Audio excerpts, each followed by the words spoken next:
Hey guys, project-zodiac here. I'm back with another video, and this is another movie review, and this is my review on How to Train Your Dragon, The Hidden World, or just How to Train Your Dragon 3.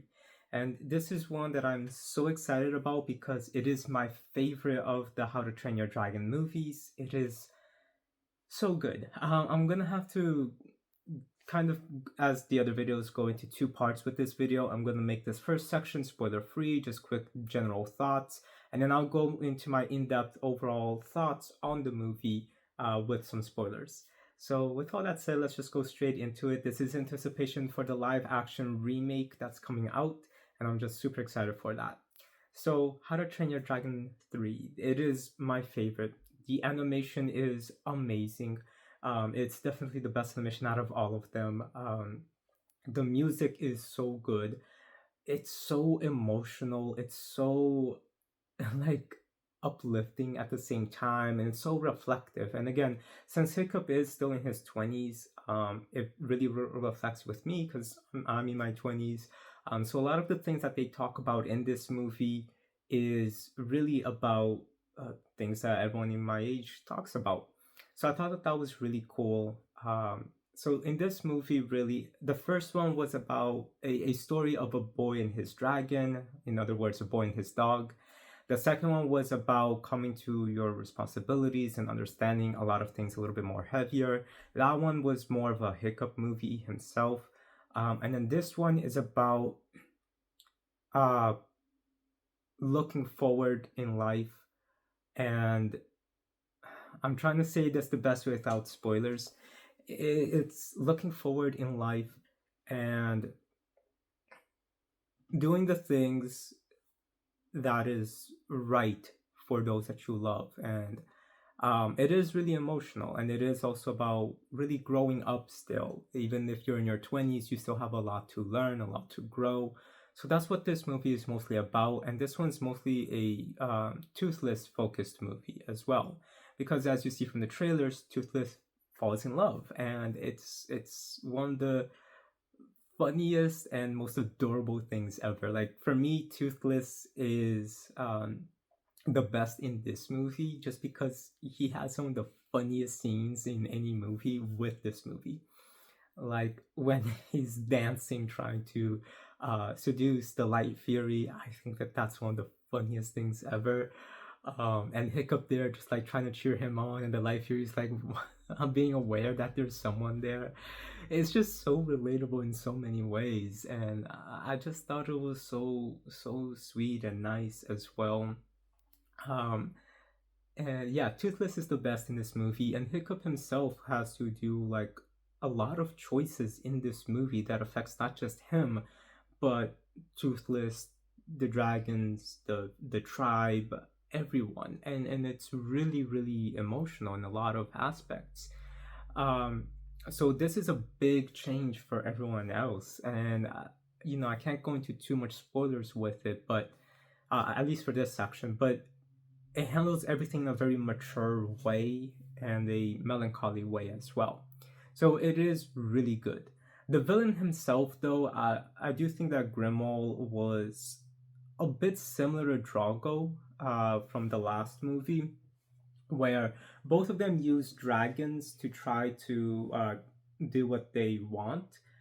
And like my complaint with that is Hiccup is the first to show that humans and dragons can work together. But then we have Drogo who controls dragons. So we already see that people are able to control dragons, they don't just kill them. And then we have Grimo who controls dragon by controlling dragons. Um, so it seems like that concept of Hiccup showing the world that you can coexist kind of dissipates a little bit, like it gets diluted a little bit because we see that all of these villains can do the same thing. So I do wish, I don't mind if one or the other is able to do that, but the fact that the two villains back to back are like that, I think they could have done that a little bit differently. I think it would have been better if Drogo, instead of using dragons, would have just had what's it called?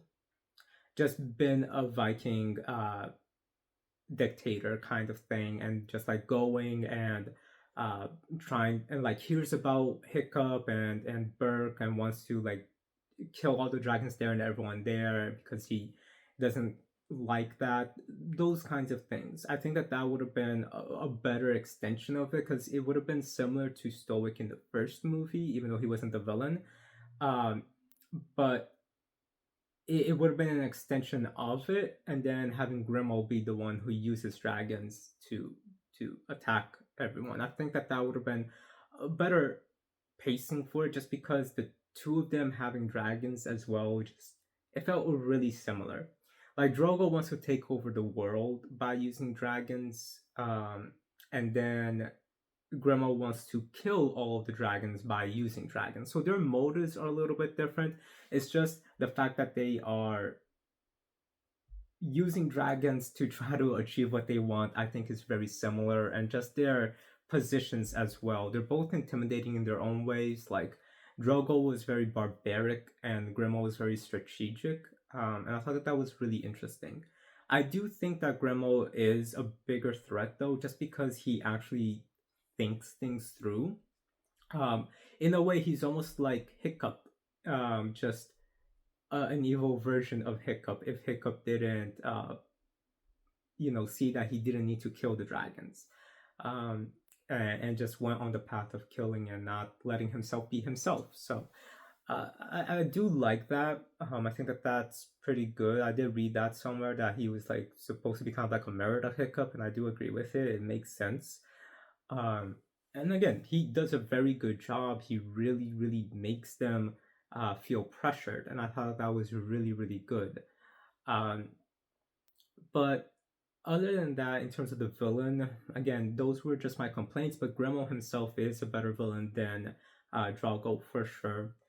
um Hiccup and Astrid, they're even better in this movie. I love how much Astrid is there trying to support Hiccup through everything and really defending him and standing by his side, but still being herself with him. I think that that's really, really cool. The other thing as well in regards to the characters, um, the introduction of the Light Fury, I loved that. I thought that that was really cool. Um, it, and then all of the other supporting characters, I feel like they really take a big back seat for this one. Um, yeah, it was interesting to see their new designs. They look pretty interesting. And yeah, I think the biggest issue that I have is we are introduced to so many new characters in How to Train Your Dragon 2, and they're here, but they're just kind of there, um, and they don't really do much with them. For example, Eret and Hiccup's mom. I had complaints about Hiccup's mom in the last movie. Again, I think she's great. They just need to spend more time with her as a mom and all that stuff. And I had hoped that in this movie they would, but honestly, she has like maybe 4 lines in this movie, so she's just kind of there. Um, and she doesn't really even interact with Hiccup too much, which I thought was really upsetting. And then Eret is just like really, he's just got like 3 lines as well. I mean, I think he's less present than Hiccup's mom. Um, so I think they could have just handled that a little bit better. Um, but yeah, other than that, this movie is the funniest movie out of all of them, I think, and it's also the most emotional for sure, and I think it's also the most mature one for sure. There was another thing that I wanted to say. I can't think of it right now. I mean, I had it, but I can't remember it.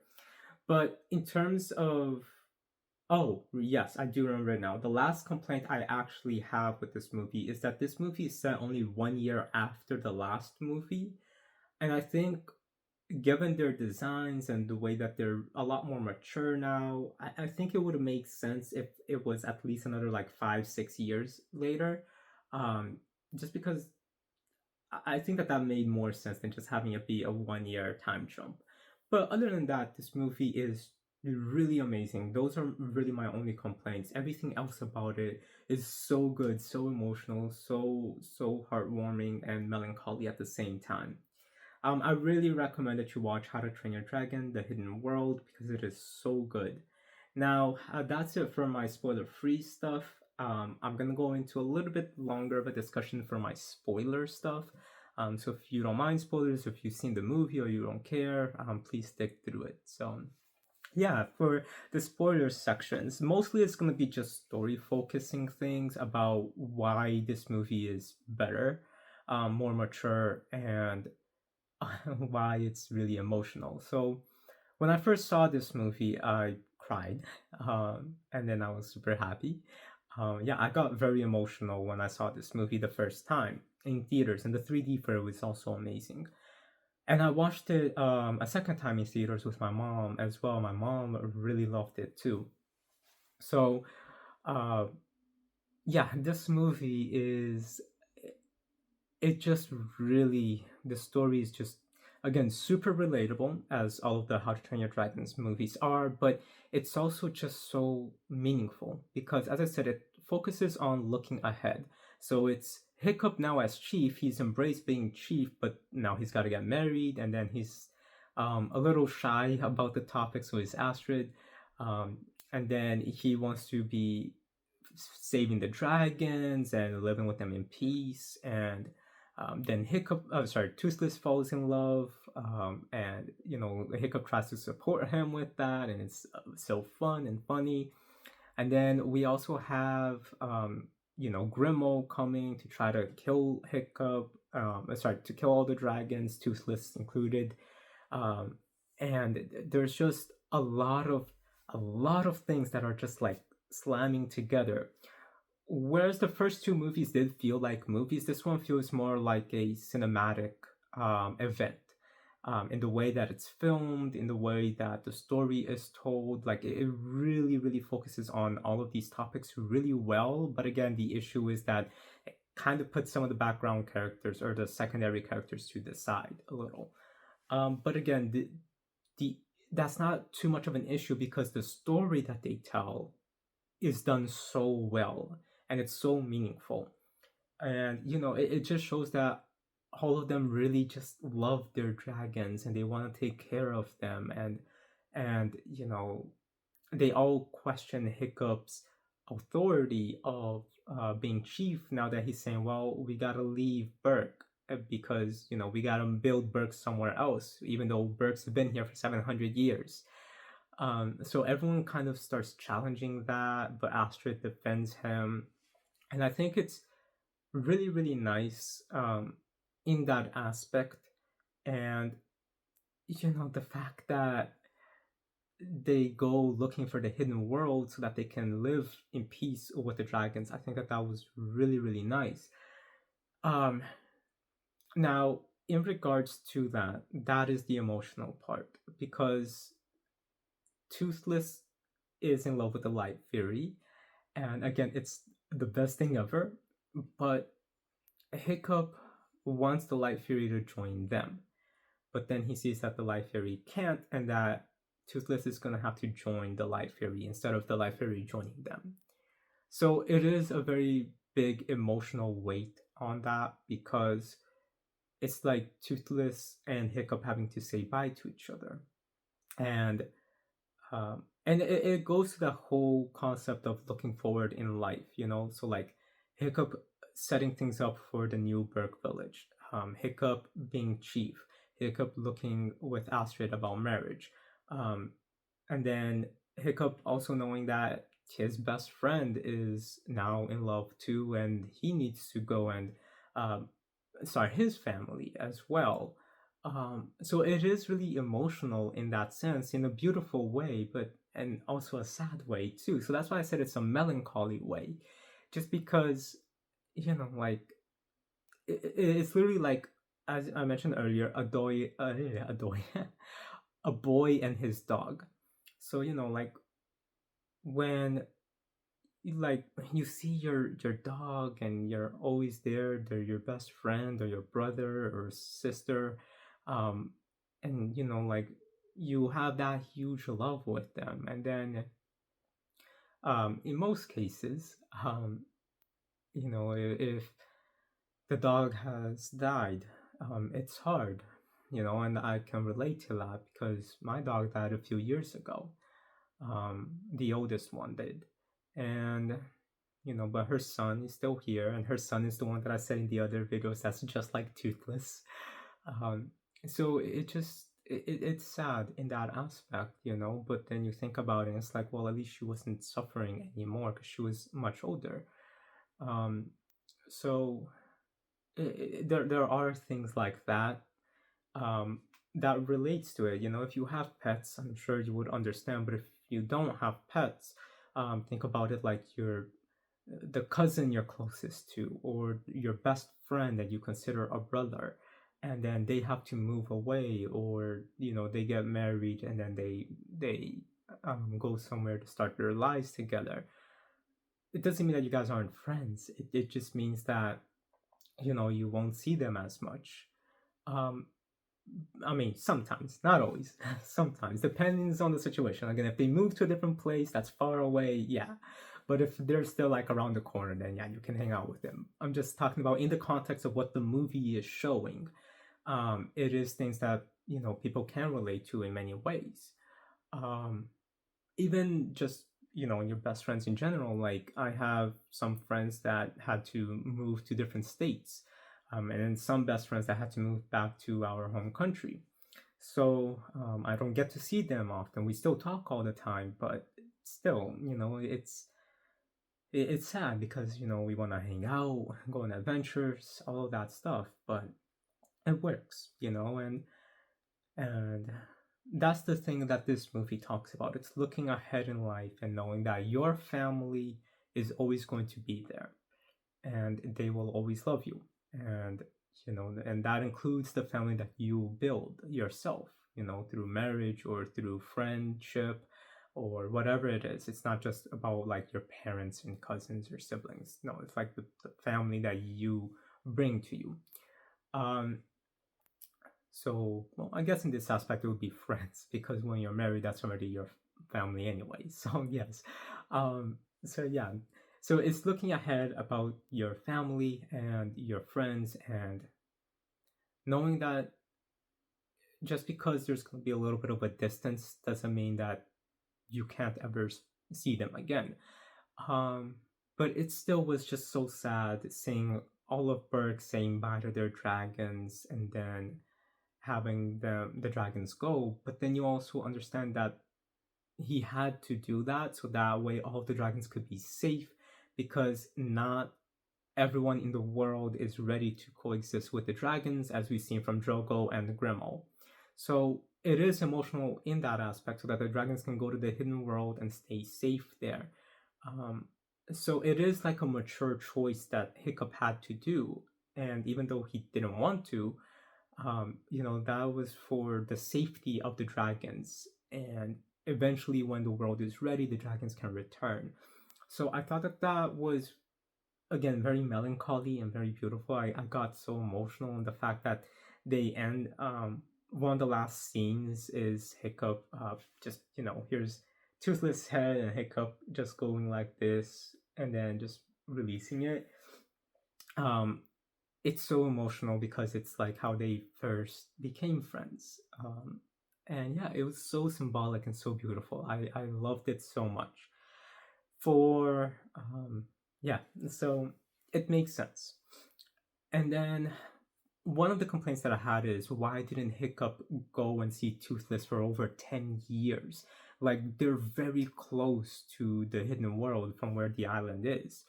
Uh, but I guess it kind of makes sense to protect them as well, and also just because he had responsibilities now as chief, and then he and Astrid finally got married, and I thought that their wedding ceremony was beautiful. And I'm glad that we got to see that too, because again, it goes into that whole looking ahead and watching your friends grow their lives in a beautiful way. So I thought that that was so nice. And in regards to that, so yeah, then we know that he has kids, so he has this whole thing that he's been taking care of for 10 years, and unfortunately he wasn't able to go see Toothless. But then we get the epilogue scene, and the epilogue scene is about like 12, 13 years later. So Hiccup is still young. He's in his early to mid 30s, I would say. And then he has like some two kids, and Astrid is there with him. And then they go and they see Toothless, and I was so excited to see that, because then it made me so happy. Because again, I was just so sad, and then we see that they reunited. So that made me so happy. So then I got emotional, cried a little bit because of how happy I was. And Hiccup, remembers him, but Toothless is still like on edge, because it had been so many years.